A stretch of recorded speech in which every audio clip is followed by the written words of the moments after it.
नमस्कार साथियों, physics rider YouTube channel पर आपका स्वागत है। तो कल हमने देखा था electric charge and electric field, जो अपना फर्स्ट चैप्टर था उसमें अपना कल जो फर्स्ट वीडियो है वो आ चुका है। कल अपने यूट्यूब चैनल पर अपलोड कर दिया गया है। अगर किसी ने नहीं देखा है तो फर्स्टली आप जाके first part electric charge and electric field को देख लें और उसके आगे हम कंटिन्यू कर रहे हैं सेकेंड पार्ट में।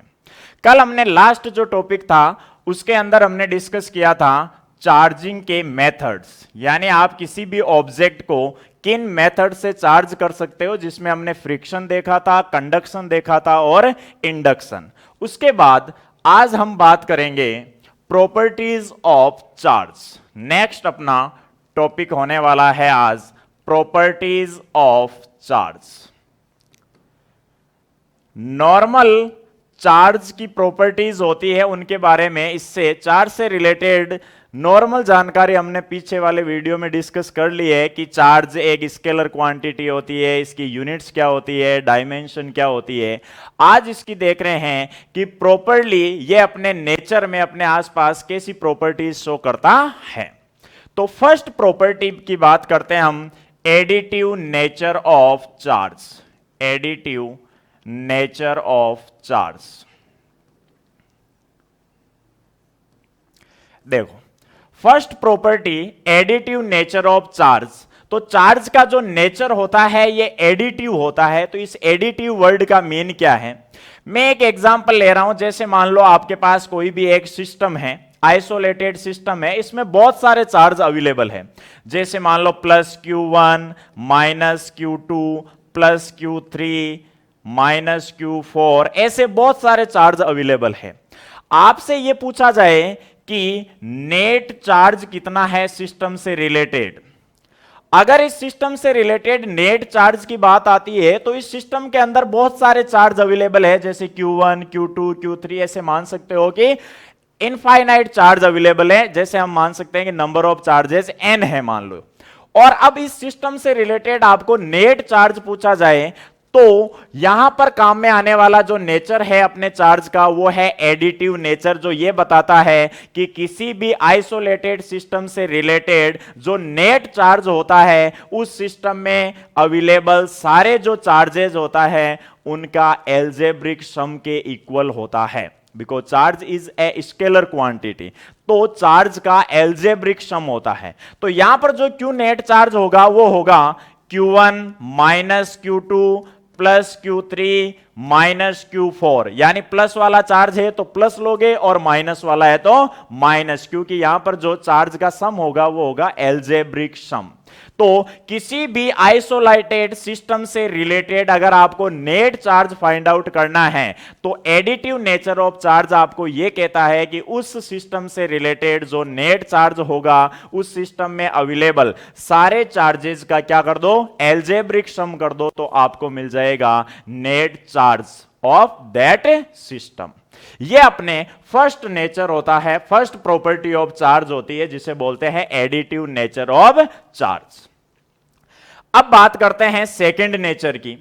सेकंड नेचर या सेकंड जो प्रॉपर्टी है इसकी वो बहुत ही इंपॉर्टेंट है, invariance property of charge. Invariance property of charge, यानी charge is a invariant quantity. Charge जो होती है ये इनवेरिएंट होती है। तो इनवेरिएंट का मतलब यहां पर क्या है, इनवेरिएंट का मतलब यह है कि जो चार्ज होता है ये इंडिपेंडेंट होता है फ्रॉम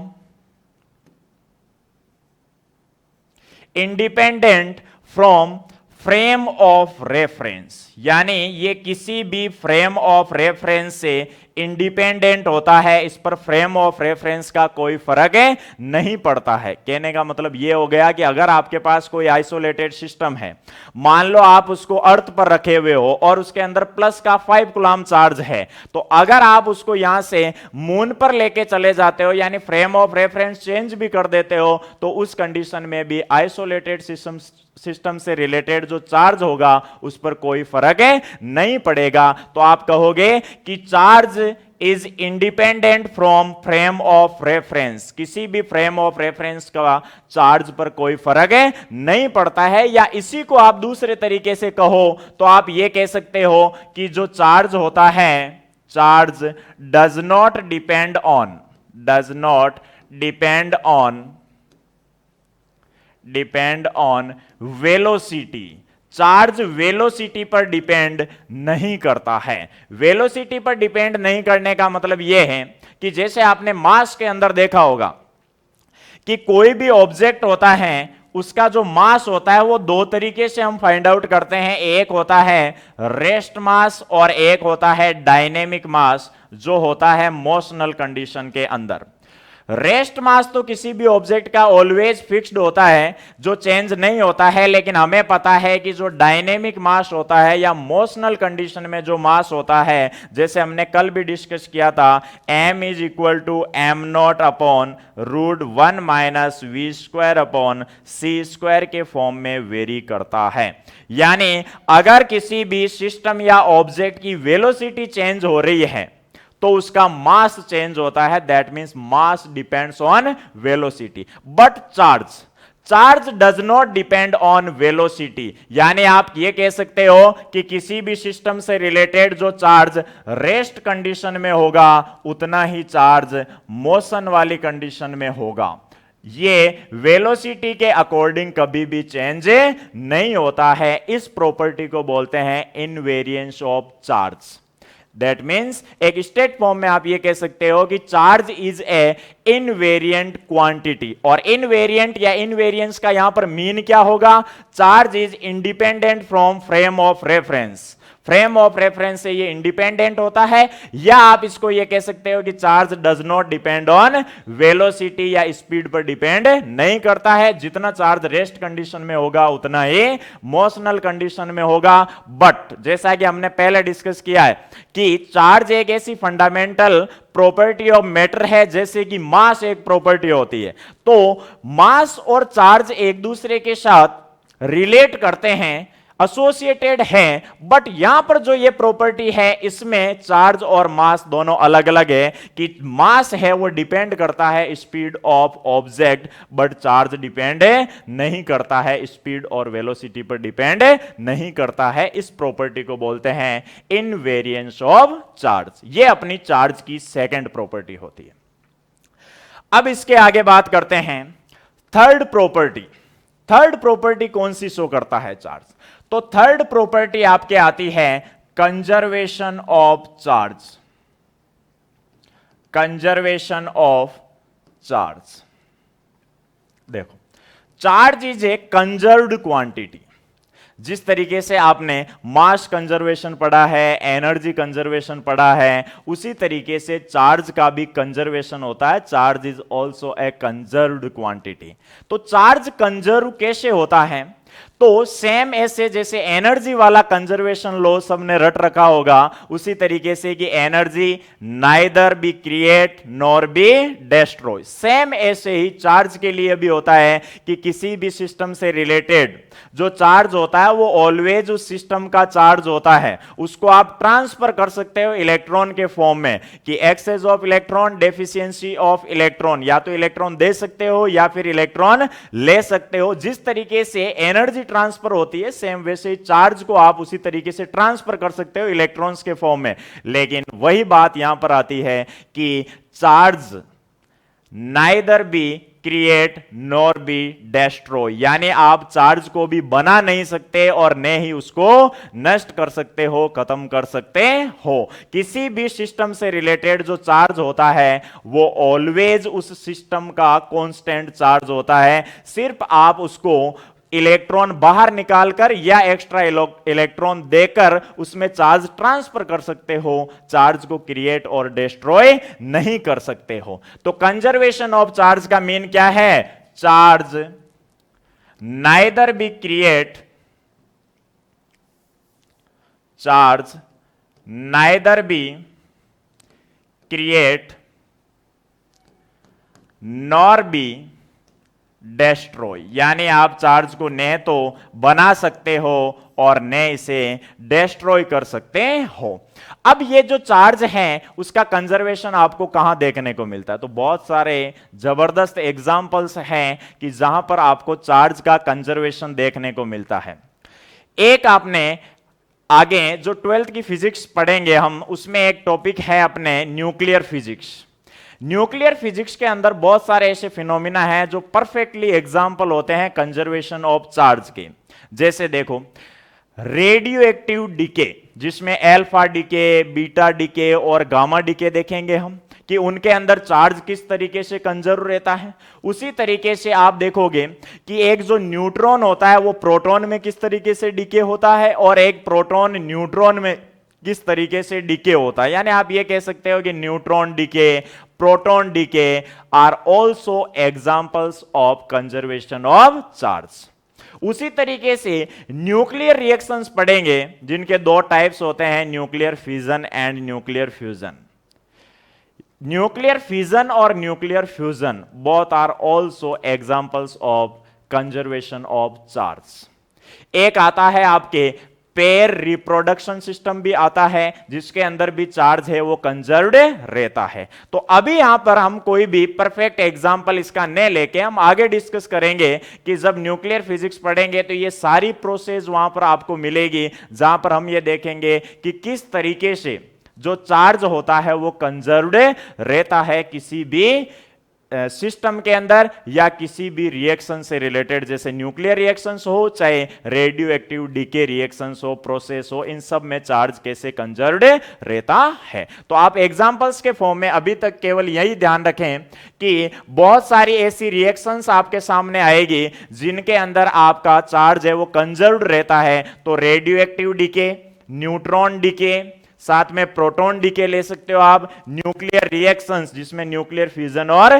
फ्यूजन। यहां पर मैं एग्जांपल इसलिए नहीं बता रहा हूं उसका कि एग्जांपल अभी nuclear fusion, radioactive decay का बिल्कुल भी समझ में नहीं आएगा। तो यहां पर हम एग्जांपल एक नॉर्मल रिएक्शन का ले लेते हैं, कोई भी एक बेसिक सी रिएक्शन लेते हैं, उसमें भी चार्ज किस तरीके से कंजर्व रहता है। जैसे आपने एक नॉर्मल रिएक्शन पढ़ी होगी कि H2 होता है और O2, ये दोनों मिलकर H2O बनाते हैं और इस रिएक्शन को जब बैलेंस करते हैं तो यहां 2H2 आता है और यहां पर 2H2O आता है। अगर मैं यहां पर नंबर ऑफ इलेक्ट्रॉन्स की बात करूं तो 2 इलेक्ट्रॉन्स है। एक हाइड्रोजन एटम के पास 1 इलेक्ट्रॉन होता है तो 2 हाइड्रोजन एटम के पास हो जाएगा 2 इलेक्ट्रॉन। अब जो मॉलिक्यूल है ये 2 है तो इसको मल्टीप्लाई कर देंगे 2 से। ऑक्सीजन है, ऑक्सीजन के पास 1 ऑक्सीजन के पास 8 होते हैं तो 2 के पास हो जाएंगे 16, यानी 4 + 16। टोटल इलेक्ट्रॉन हो गए, नंबर ऑफ इलेक्ट्रॉन्स 20। कितने हो गए? Number of electrons 20 before reaction. अब बात करते हैं आफ्टर रिएक्शन। तो सेम, 1 हाइड्रोजन के पास 1 तो 2 के पास हो गए 2, 2 हैं तो 2 × 2 प्लस ये ऑक्सीजन के साथ 8 और 2 है तो 2, कितना हो गया? 4 + 16, कितना हो गया? वापस 20। इसका मतलब before reaction, after reaction number of electrons क्या है? सेम है। तो आप कह सकते हो कि चार्ज क्या है? कंजर्व्ड है। और प्रॉपर वे में जो आपके एग्जांपल्स हैं उनको हम डिस्कस करेंगे न्यूक्लियर फिजिक्स के अंदर, क्योंकि सबसे परफेक्ट जो एग्जांपल्स हैं कंजर्वेशन ऑफ चार्ज के वो आपको मिलेंगे न्यूक्लियर फिजिक्स के अंदर, न्यूक्लियस फिजिक्स के अंदर। तो ये अपनी थर्ड प्रॉपर्टी हुई कंजर्वेशन ऑफ चार्ज, जिसका मतलब ये हुआ कि charge neither be create nor be destroy. अब आगे हम बात करते हैं फोर्थ प्रॉपर्टी ऑफ चार्ज, जो सबसे इंपॉर्टेंट है भाई, quantization of charge. Quantization of charge सबसे इंपॉर्टेंट जो प्रॉपर्टी है चार्ज की वो है क्वांटाइजेशन ऑफ चार्ज। देखो क्वांटाइजेशन ऑफ चार्ज क्या कहती है। क्वांटाइजेशन ऑफ चार्ज की प्रॉपर्टी को समझने से पहले इसके अंदर एक वर्ड आ रहा है क्वांटा। इस क्वांटा वर्ड को समझते हैं कि ये क्वांटा क्या होता है। देखो क्वांटा क्या है। क्वांटा एक ऐसी वैल्यू है, एक ऐसी मिनिमम वैल्यू है जिसके रेस्पेक्ट में आप किसी भी फिजिकल क्वांटिटी का लेन देन कर सकते हो। कि किसी भी फिजिकल क्वांटिटी का अगर मेजरमेंट करना है तो उसकी एक मिनिमम वैल्यू होगी, उसी मिनिमम वैल्यू को हम बोलते हैं क्वांटा। फॉर एग्जाम्पल, आपने अगर बोर का एटॉमिक मॉडल पढ़ा है तो बोर का जो एटॉमिक मॉडल है उसमें आपने सेकंड उसका पोस्टुलेट पढ़ा है, तो वो ये कहता है कि इलेक्ट्रॉन एटम के अंदर इलेक्ट्रॉन होते हैं वो न्यूक्लियस के चारों ओर केवल उन्हीं ऑर्बिट्स में रिवॉल्व करते हैं जिनका एंगुलर मोमेंटम होता है mvr, वो h/2 का इंटीग्रल मल्टीपल होना चाहिए। यानी mvr is equal to nh/2, where n is equal to 1 2 3 कुछ भी हो सकता है। तो यहां पर बोर का सेकंड पोस्टुलेट क्या कहता है कि इलेक्ट्रॉन होता है वो न्यूक्लियस के चारों ओर केवल उन्हीं फिक्स्ड ऑर्बिट में रिवॉल्व कर सकता है जिनका एंगुलर मोमेंटम है वो h/2 का इंटीग्रल मल्टीपल होना चाहिए। तो यहां पर जो ये h/2 है ये क्या हो जाएगा, आपके क्वांटा ऑफ एंगुलर मोमेंटम, जिसके रेस्पेक्ट में आप इस एंगुलर मोमेंटम का मेजरमेंट करोगे। उसी तरीके से जैसे साउंड का क्वांटा आपने सुना होगा फोनोन, क्या होता है, साउंड का एक क्वांटा होता है फोनोन। उसी तरीके से चार्ज का भी एक क्वांटा होता है कि किसी भी ऑब्जेक्ट में, ऑब्जेक्ट से रिलेटेड या सिस्टम से रिलेटेड जब आप चार्ज कैलकुलेट करते हो कि किसी भी ऑब्जेक्ट पर कितना चार्ज है, तो उस चार्ज का जो मेजरमेंट होता है वो भी एक मिनिमम फिक्स्ड वैल्यू के रेस्पेक्ट में फाइंड आउट किया जाता है, और उसी मिनिमम फिक्स्ड वैल्यू को हम कहेंगे क्वांटा ऑफ चार्ज।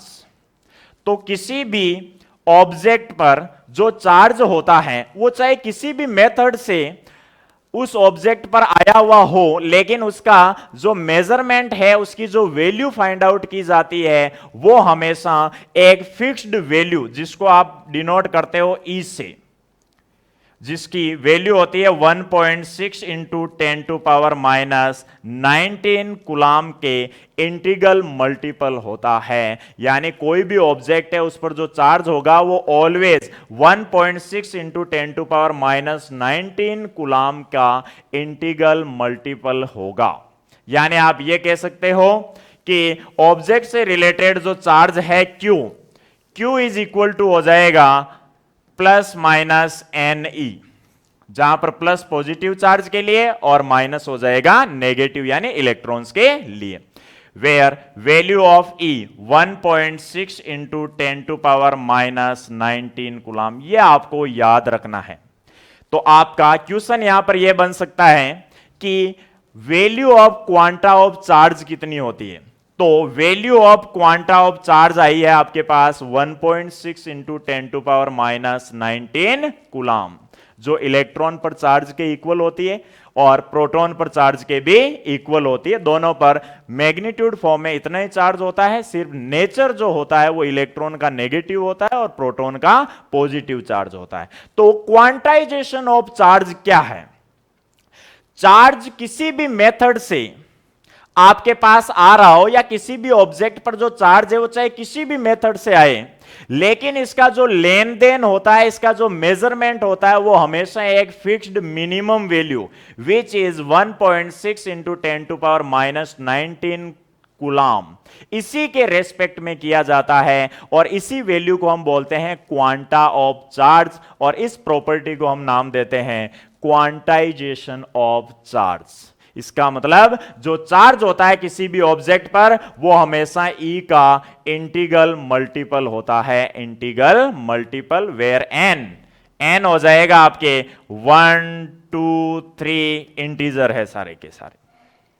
अगर प्रोटॉन आए या एक्सेस ऑफ इलेक्ट्रॉन या डेफिशिएंसी ऑफ इलेक्ट्रॉन्स के हिसाब से बात करें, प्रोटॉन को न लेके, क्योंकि हमें पता है कि जो इलेक्ट्रीफाई करने का एक परफेक्ट ऑब्जर्वेशन होता है उसके तहत यह है कि इलेक्ट्रॉनों के ट्रांसफर से ही कोई ऑब्जेक्ट है वो चार्ज्ड होता है, प्रोटॉनों से नहीं होता है। उसका रीजन हमने ये पढ़ा है कि प्रोटॉन कहां पर अवेलेबल होते हैं, न्यूक्लियस के अंदर होते हैं, तो इसलिए उनको बाहर निकालना या उनको ट्रांसफर करना पॉसिबल नहीं है। तो मेन जो चार्जिंग की प्रोसेस होती है वो किस पर बेस्ड है, ट्रांसफर ऑफ इलेक्ट्रॉन। और अगर एक्सचेंज ऑफ इलेक्ट्रॉन होती है तो जैसे हमने पिछले वीडियो में देखा था, जहां कहीं पे भी एक्सचेंज ऑफ इलेक्ट्रॉन होती है तो वहां पर आपको मिलते हैं, आपके जो ऑब्जेक्ट पर चार्ज आएगा वो आता है नेगेटिव चार्ज, और अगर कहीं पे भी डेफिशिएंसी ऑफ इलेक्ट्रॉन होती है तो वहां पर जो चार्ज आता है वो आता है पॉजिटिव चार्ज।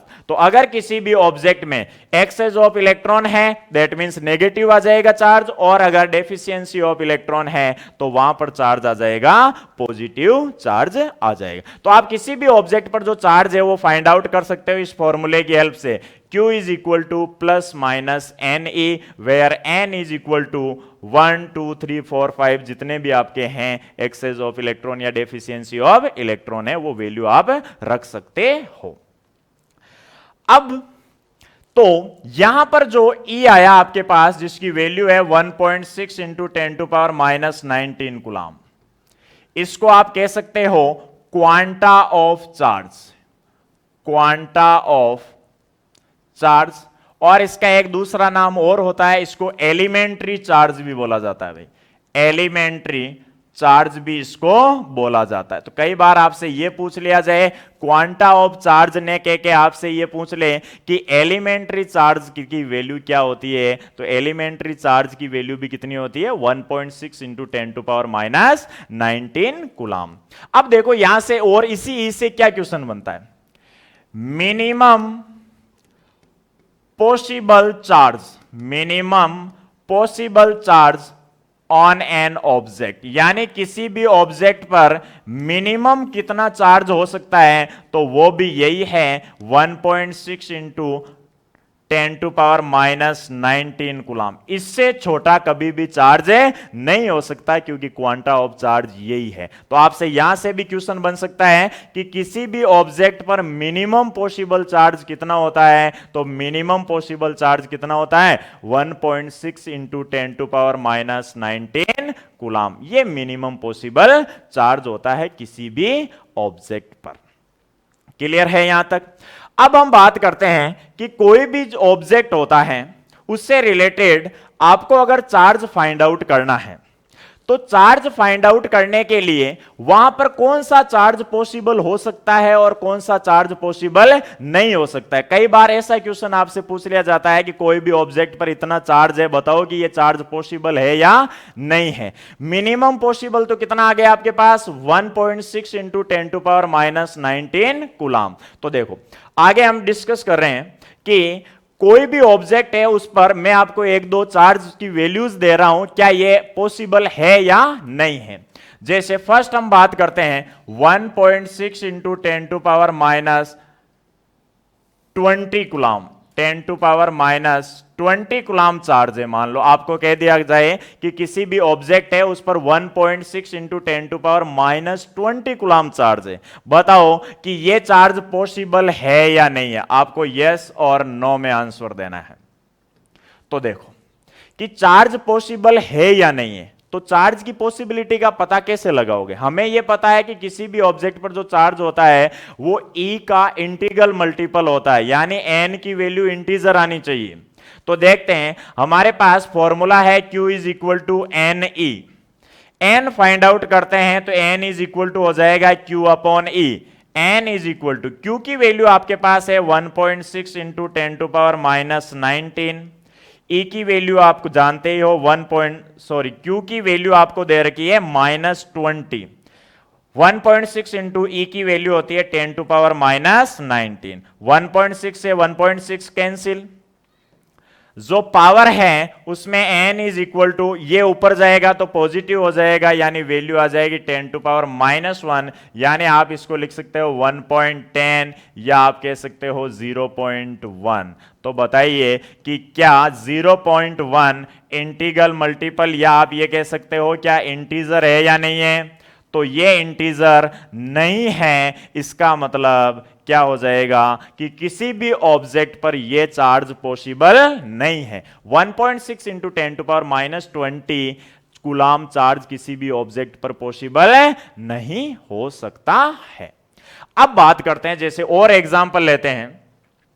सेकंड एग्जांपल में जैसे डायरेक्टली ये ले रहा हूं कि किसी ऑब्जेक्ट पर चार्ज है 1.5 ई, क्या ये चार्ज पॉसिबल है या नहीं है? तो ये तो सीधा सा ही दिख रहा है कि इसकी कंपैरिजन कर दो, Q is equal to n e. तो इस हिसाब से n की जो वैल्यू आ रही है 1.5, तो क्या 1.5 इंटीजर है या नहीं है? तो 1.5 इज नॉट इंटीजर, तो इसका मतलब इंटीजर नहीं है। तो किसी भी ऑब्जेक्ट पर 1.5 ई कूलाम चार्ज भी पॉसिबल नहीं है। एक और एग्जांपल लेते हैं, जैसे आपके पास Q इज इक्वल टू है 6.4 इंटू 10⁻⁻19 कूलाम। चेक करके बताना है आपको कि क्या यह चार्ज किसी भी ऑब्जेक्ट पर पॉसिबल है या नहीं है। तो देखते हैं, Q इज इक्वल टू अपने पास फॉर्मूला है n e, n find out करना है तो Q अपॉन ई हो जाएगा। Q की वैल्यू है 6.4 इंटू 10⁻⁻19 कूलाम, अपॉन ई की वैल्यू सबको पता है 1.6 इंटू 10⁻⁻19 कूलाम।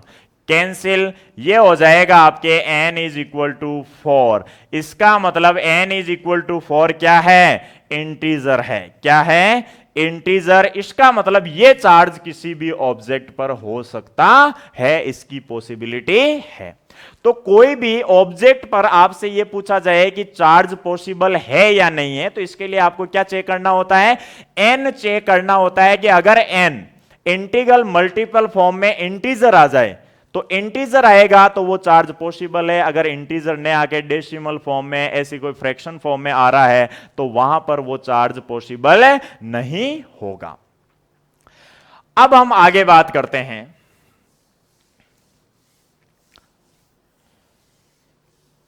एक चार्ज का टाइप्स है भाई आपके स्पेसिफिक चार्ज। देखो ये स्पेसिफिक चार्ज क्या होता है भाई? देखो स्पेसिफिक चार्ज, ये स्पेसिफिक चार्ज क्या होता है भाई? देखो स्पेसिफिक चार्ज, कोई भी आपके पास एक पार्टिकल है, मान लो, जिसका मास मैं एज्यूम कर रहा हूं m, और इस पर जो चार्ज है वो कितना है? q। तो इस जो पार्टिकल है इसके ऊपर अवेलेबल चार्ज Q और इसके जो मास है इसका जो रेशियो होता है, इसी को बोलते हैं हम स्पेसिफिक चार्ज। क्या बोलेंगे इसको? Specific charge. यानी किसी भी ऑब्जेक्ट, बॉडी और पार्टिकल पर अवेलेबल चार्ज और उसके मास का जो रेशियो होता है उसको हम बोलते हैं specific charge.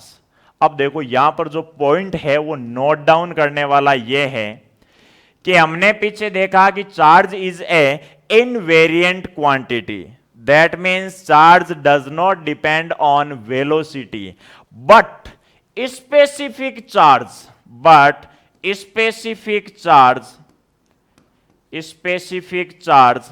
Depends on velocity. ये एक नोट करने वाला पॉइंट है भाई। Specific charge depends on velocity but charge does not depend on velocity. अब ये डिपेंड क्यों करता है? तो आपको सीधा सीधा दिख रहा होगा कि स्पेसिफिक चार्ज में क्या आ रहा है? मास, और mass is also depends on velocity. और जब मास वेलोसिटी के अकॉर्डिंग वेरी करता है, और किस फॉर्मूले के बेस पर करता है, तो मैं बार बार लिख रहा हूं इस फॉर्मूले को, m0 1 minus v square upon c square. तो सब जानते होंगे m0 होता है mass at rest condition, v होता है वेलोसिटी और स्पीड, और c आप जानते ही हो speed of light in vacuum, which value is 3 into 10⁸ metre per second. इस फॉर्मूले के फॉर्म में मास वेरी करेगा स्पीड के अकॉर्डिंग, और मास वेरी करेगा तो स्पेसिफिक जो चार्ज होता है ये भी चेंज हो जाएगा। तो ये एक नोट करने वाला पॉइंट है। Charge does not depend on speed और velocity but specific charge depend on velocity. तो यह आपको ध्यान में रखना है। अब देखो, अब बात करते हैं क्वांटाइजेशन ऑफ जो चार्ज अपना चल रहा था। क्वांटाइजेशन ऑफ चार्ज में एक एक्सपेरिमेंट का नाम आता है कि किस एक्सपेरिमेंट की हेल्प से क्वांटाइजेशन ऑफ चार्ज को एक्सप्लेन किया गया और E की वैल्यू निकाली गई 1.6 इंटू 10 टू पावर माइनस 19। तो यह आपके आता है मिलिकन का ऑयल ड्रॉप एक्सपेरिमेंट।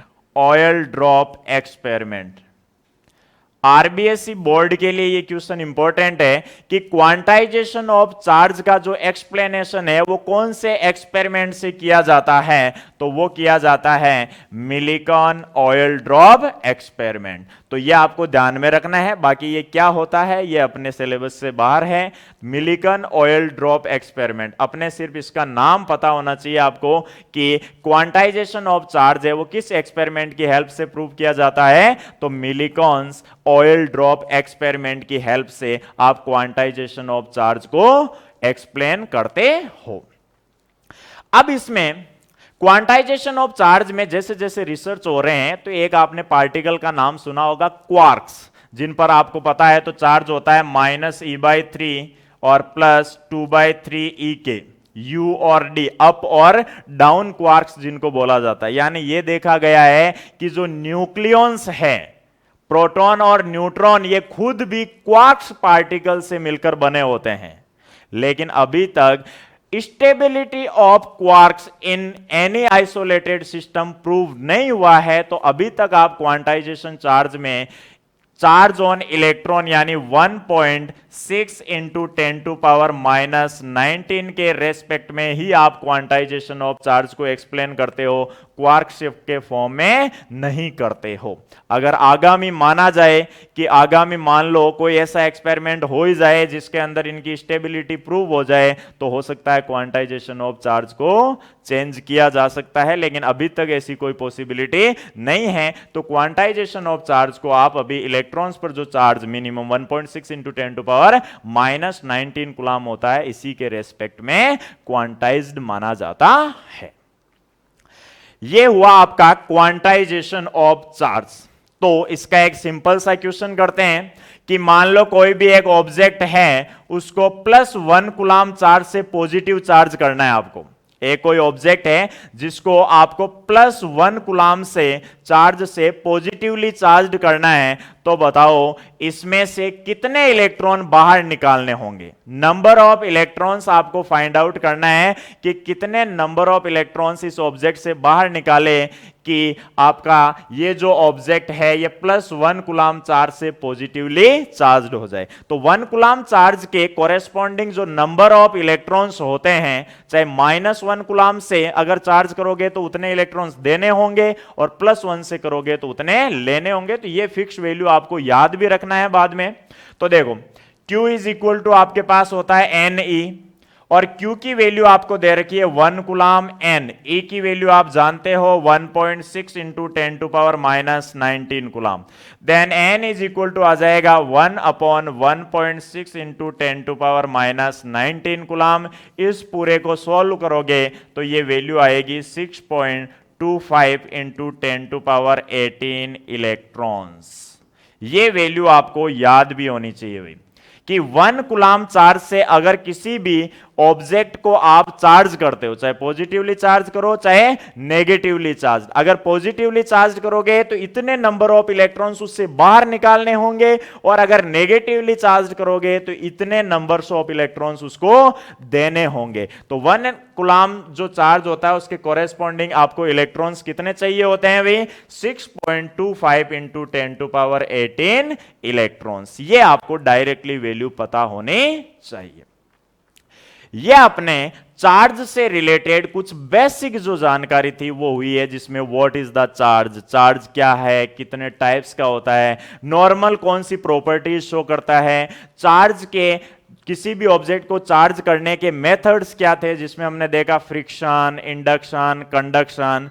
उसके बाद में हमने ये देखा कि प्रॉपर्टीज ऑफ चार्ज कौन कौन सी है, जिसमें हमने पहली प्रॉपर्टी देखी एडिटिव नेचर, फिर इनवेरियंस, फिर देखा हमने quantization of charge, conservation of charge.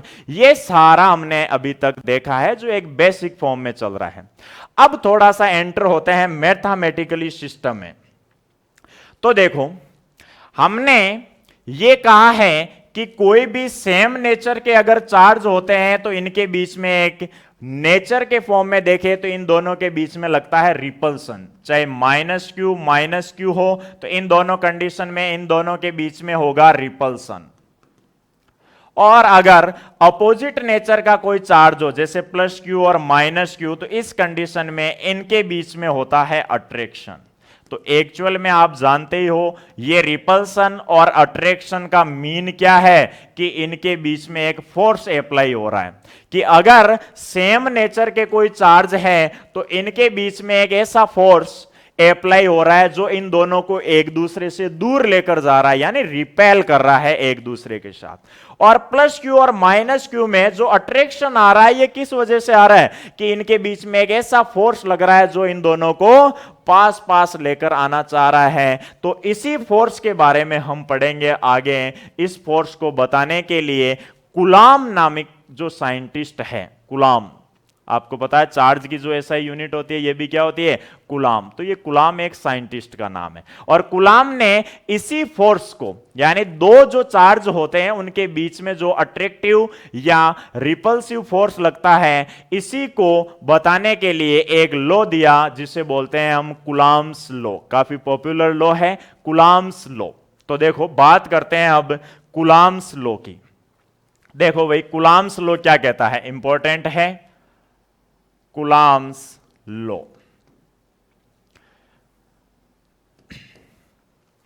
Coulomb ने यह कहा कि यदि आपके पास कोई भी दो पॉइंट चार्ज हैं और दोनों रेस्ट कंडीशन में हैं, फर्स्टली इन दो वर्ड्स का ध्यान रखना, अगर आप ये दो वर्ड मिस कर रहे हो दैट मीन्स आपका कूलॉम्स लॉ फेल हो जाएगा। कूलॉम लॉ के लिए यह जरूरी है कि both charges are at rest condition and also that point charges, वो क्या होने चाहिए, पॉइंट चार्जेस होने चाहिए। तो मैं जैसे यहां पर आपके सामने दो चार्ज ले रहा हूं, पहले वाला मान लेता हूं प्लस Q1 और दूसरे वाला भी मान लेता हूं प्लस Q2, यानी प्लस है या माइनस है, ये नेचर के अकॉर्डिंग जो फोर्स आएगा कि कोई भी चार्ज है वो पॉजिटिव पॉजिटिव है तो इनके बीच में नेचर के फॉर्म में जो चार्ज आए फोर्स आएगा वो आ जाएगा रिपल्सिव वाला, और अगर अपोजिट नेचर है तो अट्रैक्टिव आ जाएगा। तो अभी हम नेचर की बात नहीं कर रहे हैं, हम ओनली मैथमेटिकली कि इनके बीच में जो फोर्स लगेगा वो कितना लगेगा। तो मैं कोई भी दो चार्ज जो कैसे होने चाहिए, दोनों चार्ज पॉइंट चार्ज होने चाहिए, पहली कंडीशन दोनों के दोनों चार्ज पॉइंट चार्ज होने चाहिए। अब क्यों होने चाहिए ये हम लास्ट में लिमिट्स ऑफ कूलॉम्स लॉ में डिस्क्राइब करेंगे इसको। और सेकंड, दोनों के दोनों हैं वो रेस्ट कंडीशन में होने चाहिए। तो रेस्ट वाला तो आपको पता ही होगा क्योंकि हम पर डी कौन सा रहे हैं, इलेक्ट्रोस्टैटिक्स रहे हैं, और इलेक्ट्रोस्टैटिक्स में चार्ज कौन सी कंडीशन में होता है, रेस्ट कंडीशन में होता है। तो इसलिए दोनों चार्ज पॉइंट चार्ज होने चाहिए और दोनों के दोनों रेस्ट कंडीशन में अगर चार्ज हैं और दोनों सेपरेट है एक डिस्टेंस r पे, यानी दोनों चार्ज के बीच की जो डिस्टेंस है वो कितनी है r।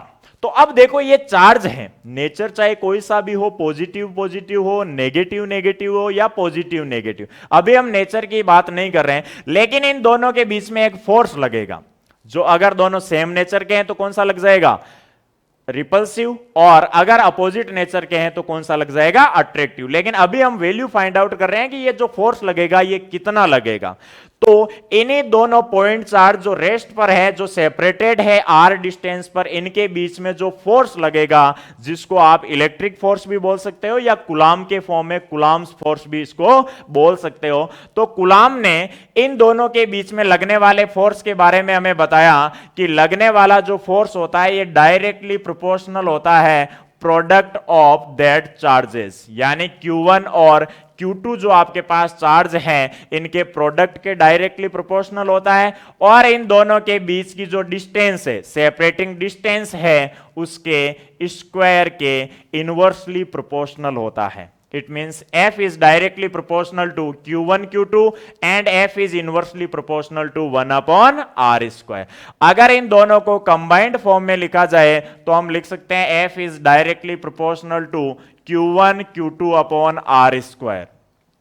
अब प्रोपोर्शनल टू का साइन हटाओगे तो यहां पर एक कांस्टेंट आता है K Q1 Q2 upon R square, where K is a constant, where K is a constant which is called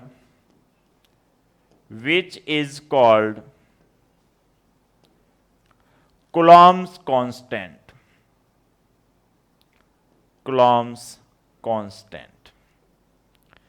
यहां पर जो K है वो एक कांस्टेंट है जिसको आप कहते हो कूलॉम कांस्टेंट. तो ये है अपने कूलॉम्स लॉ. तो देखो कूलॉम्स लॉ, कूलॉम ने क्या बताया अपने लॉ में कि कोई भी दो पॉइंट चार्ज है और रेस्ट कंडीशन में है, जैसे Q1 और Q2 आपके पास दो पॉइंट चार्ज है, दोनों के दोनों रेस्ट कंडीशन में, सेपरेटेड एट डिस्टेंस R, तो इनके बीच में एक इलेक्ट्रिक फोर्स लगेगा जो इनके नेचर ऑफ चार्ज पर डिपेंड करेगा कि कैसा लगेगा, रिपल्सिव लगेगा या अट्रैक्टिव लगेगा. तो इनके बीच में जो फोर्स F लगेगा, जिसको आप इलेक्ट्रिक फोर्स या फिर कूलॉम्स फोर्स कह सकते हो, ये लगने वाला फोर्स है प्रोडक्ट ऑफ चार्जेस के डायरेक्टली प्रोपोर्शनल होता है और इनवर्सली प्रोपोर्शनल होता है सेपरेटिंग डिस्टेंस के स्क्वायर के. और इसको आप कंबाइंड फॉर्म में लिखोगे तो F is directly proportional to Q1 Q2 upon R square. Proportional to का साइन हटाओगे तो यहां पर एक कांस्टेंट आता है K which is known as coulomb's constant. तो अपने पास किन्हीं भी दो पॉइंट चार्ज के बीच का जो फोर्स फाइंड आउट करना होता है उसका फॉर्मूला आ गया F is equal to K Q1 Q2 upon R square. अब बात करते हैं कि आपके पास जो फॉर्मूला आया है F is equal to K Q1 Q2 upon R square. तो यहां पर ये जो K है इसकी वैल्यू क्या होगी, क्या है, क्या ये किन चीजों पर डिपेंड करता है. तो अब हम बात करते हैं K की. K जिसको आप कहते हो कूलॉम्स कांस्टेंट. देखो कूलॉम्स कांस्टेंट क्या है, इसकी वैल्यू कितनी होती है. देखो कूलॉम्स जो कांस्टेंट होता है ये डिपेंड करता है दो चीजों पर. एक तो डिपेंड करता है सिस्टम ऑफ यूनिट्स पर. फर्स्ट जो कूलॉम्स कांस्टेंट है ये डिपेंड करेगा सिस्टम ऑफ यूनिट्स पर, और सेकंड ये डिपेंड करता है नेचर ऑफ मीडियम पर. डिपेंड करता है नेचर ऑफ मीडियम कि जो चार्जेज हैं ये किस मीडियम में रखे हुए हैं. ये वैक्यूम के अंदर रखे हुए हैं, एयर के अंदर रखे हुए हैं, या फिर अदर कोई जैसे वाटर हो सकता है, किसी मेटेलिक रोड के अंदर कोई भी दो चार्ज है. तो इन सारी चीजों पर डिपेंड करेगा. तो फर्स्टली आपको यह ध्यान रखना है कि जो कूलॉम्स कांस्टेंट होता है K, ये किन चीजों पर डिपेंड करता है. तो ये दो चीजों पर डिपेंड करता है. एक तो सिस्टम ऑफ यूनिट्स पर डिपेंड करेगा और एक नेचर ऑफ मीडियम पर डिपेंड करेगा. और नेचर ऑफ मीडियम की डिपेंडेंसी के बेस पर ही आप इसको दो तरीके से डिफाइन करते हो, जिसमें मैं ले रहा हूं केस फर्स्ट. यानी अगर बात हो वैक्यूम की, अगर कहीं पे भी बात हो रही है वैक्यूम की. अब देखो हम इस चैप्टर में या आगे आपने देखा होगा फिजिक्स में कई जगह जैसे रिफ्रैक्टिव इंडेक्स के फॉर्म में लो, चाहे यहां पर डाइलेक्ट्रिक कांस्टेंट आएगा उसके फॉर्म में लो, वैक्यूम के साथ एयर को भी ऐड कर लेते हैं. तो एयर को ऐड क्यों करते हैं? अगर डाइलेक्ट्रिक कांस्टेंट के हिसाब से बात करें तो हमें पता होता है कि वैक्यूम और एयर का लगभग जो वैल्यू होती है वो सेम होती है. सेम ऐसे ही ऑप्टिक्स के अंदर आपने रिफ्रैक्टिव इंडेक्स में देखा होगा कि वैक्यूम का 1 होता है रिफ्रैक्टिव इंडेक्स और एयर का होता है 1.0003. तो इसको नियरली क्या मान सकते हो, 1. तो यहां पर भी हम वैक्यूम और एयर के लिए लिख सकते हैं. और वैक्यूम और एयर के लिए जो K की वैल्यू होती है वो होती है 1/4 पाई एप्सिलॉन नॉट. यानी अगर आपके पास जो दोनों पॉइंट चार्ज थे Q1 और Q2 which are separated at distance R, तो इनके बीच में लगने वाला जो फोर्स था K Q1 Q2 upon R square, यदि ये दोनों चार्ज अवेलेबल हैं वैक्यूम के अंदर, कहां पर रखे हुए हैं, वैक्यूम और एयर, तो आप जो ये K है इसकी वैल्यू क्या यूज करोगे, 1/4 pi epsilon not Q1 Q2 upon R square. तो अपने पास कूलाम्स फोर्स का फॉर्मूला वैक्यूम और एयर के लिए आ जाएगा 1/4 pi epsilon not Q1 Q2 upon R square. अब अगर बात हो मीडियम की, कि अगर चार्ज है वैक्यूम और एयर की बजाय किसी मीडियम में रखे हुए हो, तो K की जो वैल्यू आती है ये आती है 1/4 pi epsilon. K is equal to आता है 1/4 पाई एप्सिलॉन। अगर आप किसी मीडियम में फोर्स ले रहे हो तो फोर्स का फॉर्मूला है अपने K Q1 Q2 upon R square, तो जो K की वैल्यू होगी मीडियम के लिए ये होगी 1/4 pi epsilon Q1 Q2 upon R square, किसी मीडियम। अब आपको यहां पर यह समझ नहीं आ रहा होगा कि ये एप्सिलॉन क्या है। जैसे पहले वाली कंडीशन में हमने लिखा एप्सिलॉन नॉट, इसमें लिखा हमने एप्सिलॉन। देखो सबसे पहले तो इसको बोलते क्या है, एप्सिलॉन। क्या बोलेंगे इसको, एप्सिलॉन। देखो एप्सिलॉन क्या होता है, एप्सिलॉन नॉट होता है परमिटिविटी ऑफ एयर और वैक्यूम, इसको बोलते हैं परमिटिविटी। क्या बोलेंगे इसको, permittivity. Epsilon naught is known as permittivity of vacuum और air, which value is, epsilon naught की वैल्यू ध्यान रखना 8.85 इंटू 10⁻⁻12, और यूनिट इसकी जो होती है वो होती है coulomb square upon newton metre square. जो इसकी यूनिट होगी coulomb square upon newton metre. ये कैसे आएगी अभी आगे हम डिस्कस करेंगे। अभी आप एक बार के लिए ये वैल्यू ध्यान रखो कि परमिटिविटी ऑफ एयर और वैक्यूम, जिसको आप डिनोट करते हो एप्सिलॉन नॉट से, उसकी वैल्यू होती है 8.85 इंटू 10⁻⁻12। एप्सिलॉन जो होता है ये क्या होता है, तो it is also a permittivity, it is permittivity of medium. ये जिस मीडियम के अंदर आप चार्जेस को रख रहे हो उस मीडियम की परमिटिविटी होती है, और इसकी कोई फिक्स वैल्यू नहीं होती है, ये डिपेंड करेगी मीडियम पर। तो जब हम आगे डाइलेक्ट्रिक कांस्टेंट पढ़ेंगे तो उसमें ये हमें समझ में आएगा कि एप्सिलॉन नॉट और एप्सिलॉन ये एक दूसरे पर इनका जो रेशियो होता है वो एक कांस्टेंट के इक्वल होता है, वो हम आगे डिस्कस करेंगे। तो अभी आपको सिर्फ ये ध्यान रखना है कि एप्सिलॉन नॉट क्या होता है, परमिटिविटी ऑफ एयर और vacuum which value is 8.85 into 10⁻⁻12 coulomb square upon newton metre square, and epsilon is permittivity of medium. अगर कहीं पे भी वैक्यूम और एयर में चार्ज है तो वहां पर जो K की वैल्यू होती है ये कितनी होती है, 1/4 पाई एप्सिलॉन नॉट, और अगर कहीं पे मीडियम की बात हो रही है तो ये वैल्यू होती है 1/4 पाई एप्सिलॉन। अब बात करते हैं कि जो K है इसकी यूनिट क्या होगी या इसकी वैल्यू कितनी होती है। हमने ये देखा कि वैक्यूम के लिए K इज इक्वल टू होता है 1/4 पाई एप्सिलॉन, और K की वैल्यू आप इससे निकाल सकते हो। फॉर पाई की वैल्यू रखोगे 22/7 या 3.14, एप्सिलॉन नॉट की वैल्यू आपके पास 8.85 इंटू 10⁻⁻12 होती है। ये सारी वैल्यू रख के अगर K की वैल्यू निकालते हो तो ये आती है 9 इंटू 10⁻9। कितनी आएगी भाई, 9 इंटू 10⁻9।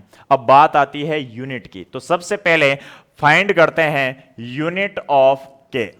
देखो भाई जो कूलाम्स कांस्टेंट होता है इसकी यूनिट क्या होती है, तो F इज इक्वल टू आपके पास है K Q1 Q2 upon R square. अगर K की यूनिट निकालनी है तो मैं इसको लिख सकता हूं FR square upon Q1 Q2। यहां से आप इसकी SI यूनिट निकाल सकते हो। फर्स्टली फोर्स के लिए यूज करोगे न्यूटन, डिस्टेंस के लिए मीटर स्क्वायर है तो मीटर स्क्वायर, चार्ज के लिए हो जाएगा कुलाम इंटू कुलाम, तो ये हो जाएगा newton metre square upon coulomb square. तो SI unit of K, coulomb's constant कितनी होती है, newton metre square upon newton metre square upon coulomb square, और के की वैल्यू 9 इंटू 10 टू पावर 9 हो जाएगी जब वो वैक्यूम के अंदर अवेलेबल हो, तो newton metre square upon coulomb square आप लिख सकते हो इसकी वैल्यू।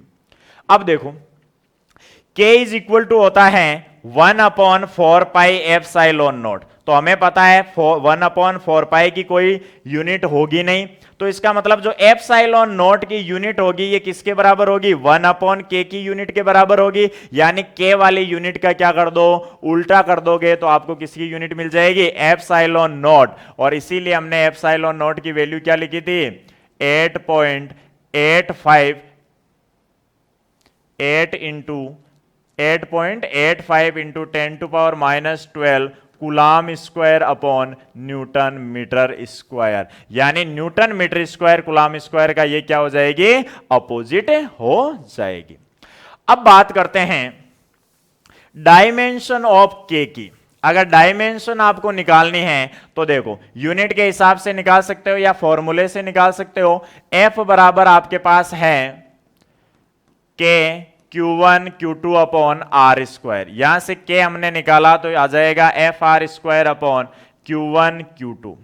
यहां से डायमेंशन निकालनी है तो एफ की डायमेंशन होती है M1 L1 T-2, are distance है तो इसकी हो जाएगी L1 स्क्वायर है तो L2 हो जाएगा। नीचे चार्ज की होती है A1 T1, स्क्वायर डबल है तो ये लिख दूं A2 D2, तो A2 T2 हो जाएगा। अब इसको सोल्व आउट करोगे तो देखो M1 हो जाएगा, L हो जाएगा आपके 3, T ऊपर आएगा तो ये हो जाएगा -4 और A ऊपर आएगा तो ये हो जाएगा -2।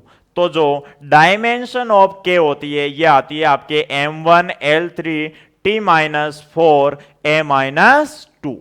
अब आपसे पूछा जाए कि एप्सिलॉन नॉट की डायमेंशन क्या होगी, तो ये इसकी क्या हो जाएगी, उल्टी हो जाएगी। तो देखो एप्सिलॉन नॉट की जो डायमेंशन लिखेंगे वो लिखेंगे M-1 L-3 T4 A2, यानी जो K है इसकी डायमेंशन को उल्टा कर दो तो आपके पास किसकी डायमेंशन आ जाएगी, एप्सिलॉन नॉट की डायमेंशन आ जाएगी। तो इस तरीके से हमने कुलाम्स लॉ में पढ़ा कि कोई भी दो पॉइंट चार्ज है उनके बीच में जो लगने वाला फोर्स होता है वो किसके इक्वल होगा, F is equal to K Q1 Q2 upon R square के इक्वल होता है, और जहां पर K होता है कांस्टेंट जिसे आप कहोगे कुलाम्स कांस्टेंट। इसके बाद में हमने देखा कि ये जो यहां पे K होता है ये क्या होता है, तो K होता है कुलाम्स कांस्टेंट जो डिपेंड करता है दो चीजों पे, एक तो सिस्टम ऑफ यूनिट्स पर और एक नेचर ऑफ मीडियम पर डिपेंड करता है। तो नेचर ऑफ मीडियम के बेस पर हमने इसकी दो वैल्यूज फाइंड आउट की है कि वैक्यूम और एयर के लिए इसकी वैल्यू होती है K is equal to 1/4 epsilon naught, और जहां पर हमने आगे डिस्कस किया है कि एप्सिलॉन नॉट होता है परमिटिविटी ऑफ वैक्यूम और air which value is 8.85 into 10 to power -12 coulomb square upon newton metre square. और अगर वैक्यूम के लिए फोर्स फाइंड आउट करना है तो K की जगह आप 1/4 एप्सिलॉन नॉट यूज कर सकते हो। उसके बाद में हमने बात की मीडियम की, तो मीडियम के लिए K की जो वैल्यू होती है 1/4 एप्सिलॉन नॉट की जगह अब क्या आ जाएगा, epsilon, where epsilon is permittivity of medium. Epsilon naught vacuum के लिए होता है, एप्सिलॉन मीडियम के लिए, और मीडियम के लिए जो फॉर्मूला हमने FM से शो कर दिया है 1/4 epsilon Q1 Q2 upon R square. अब हमने आगे डिस्कस किया कि जो K होता है इसकी वैल्यू कितनी होती है, इसकी यूनिट क्या होती है, तो यूनिट इसकी निकल के आई थी newton metre square upon coulomb square, और K की जो वैल्यू होती है वो आ जाएगी 9 into 10 to power 9 newton metre square upon coulomb square. फिर हमने इसकी डायमेंशन फाइंड आउट की, एप्सिलॉन नॉट की यूनिट, और इसकी डायमेंशन फाइंड आउट की। अब बात करते हैं कि मीडियम के अकॉर्डिंग तो K की वैल्यू चेंज हो गई, क्या सिस्टम ऑफ यूनिट्स के अकॉर्डिंग भी इसकी वैल्यू चेंज होती है क्या, तो देखो सिस्टम ऑफ यूनिट्स हमने SI में इसकी वैल्यू देख ली है कि K की वैल्यू होती है वो होती है 9 into 10 to power 9 newton metre square upon coulomb square. इसको चेंज करते हैं सीजीएस में, देखते हैं सीजीएस सिस्टम में इसकी वैल्यू चेंज होती है या नहीं। तो देखो 9 इंटू 10⁻9 सीजीएस में चेंज करोगे तो 1 न्यूटन की जगह लिखोगे 10⁵ डाइन इंटू मीटर की जगह लिखोगे 100 सेंटीमीटर, तो स्क्वायर है तो 100 का स्क्वायर और साथ में हो जाएगा सेंटीमीटर स्क्वायर। इसी तरीके से कूलाम है तो 1 कूलाम, चार्ज की सीजीएस यूनिट कौन सी होती है, पीछे पढ़ा है हमने फर्स्ट वीडियो में, stat coulomb, where 1 coulomb is equal to होता है 3 इंटू 10⁹ स्टेट कूलाम। ये वैल्यू हमने पीछे पढ़ी है। तो कूलाम को स्टेट कूलाम में चेंज करोगे तो 3 इंटू 10⁹ का हो जाएगा स्क्वायर और साथ में आ जाएगा स्टेट कूलाम का स्क्वायर। अब देखो इसको सोल्व करते हैं। 3 का स्क्वायर 9 हो जाएगा, 9 से 9 कैंसिल हो जाएगा, ऊपर बचा आपके 10⁹ इंटू 10⁵ इंटू ये हो जाएगा आपके 10⁴ और नीचे है 10⁹ का स्क्वायर हो जाएगा 18 और यूनिट आ जाएगी dyne centimetre square upon state coulomb square. तो देखो 9, 5 और 4 कितनी हो गई 18, 10⁻18 से 10⁻18 कैंसिल तो कितने आ गई वैल्यू 1।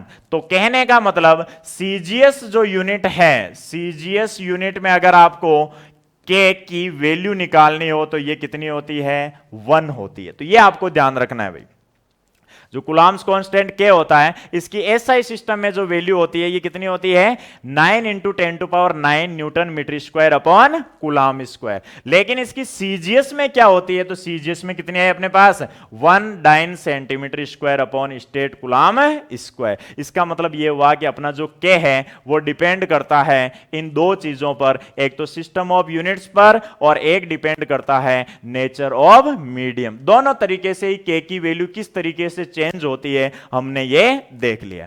तो क्या आपको इस पूरे ऑब्जर्वेशंस को पढ़ के ग्रेविटेशन की याद आ रही है? ग्रेविटेशन में भी हमने ऐसा ही कुछ सिस्टम देखा था कि दो मास ले रहे हो, उनके बीच की एक डिस्टेंस और मास के कारण उनके बीच में जो लगने वाला ग्रेविटेशनल फोर्स है वो भी ऐसे ही किसी फॉर्मूले के अकॉर्डिंग था कि F is equal to G m1m2 upon r square. लेकिन कुछ चीजें हैं जो डिफरेंट है कि जैसे आपने पढ़ा होगा gravitational force does not depend on medium, यानी दोनों ऑब्जेक्ट के जो भी बॉडीज हैं उनके बीच में मीडियम कौन सा है इस पर डिपेंड नहीं करता आपका gravitational force, but electric force depend on medium because के इज डिपेंड ऑन मीडियम और के की वजह से ही क्या हो जाएगा आपके इलेक्ट्रिक फोर्स की वैल्यू चेंज हो जाएगी। फिर आपने ग्रेविटेशनल फोर्स में यह पढ़ा होगा कि gravitational force is always attractive, लेकिन अपना जो इलेक्ट्रिक फोर्स होता है ये अट्रैक्टिव भी होता है और रिपल्सिव भी होता है। अब इसके आगे जो टॉपिक है वो पढ़ेंगे हम नेक्स्ट क्लास के अंदर।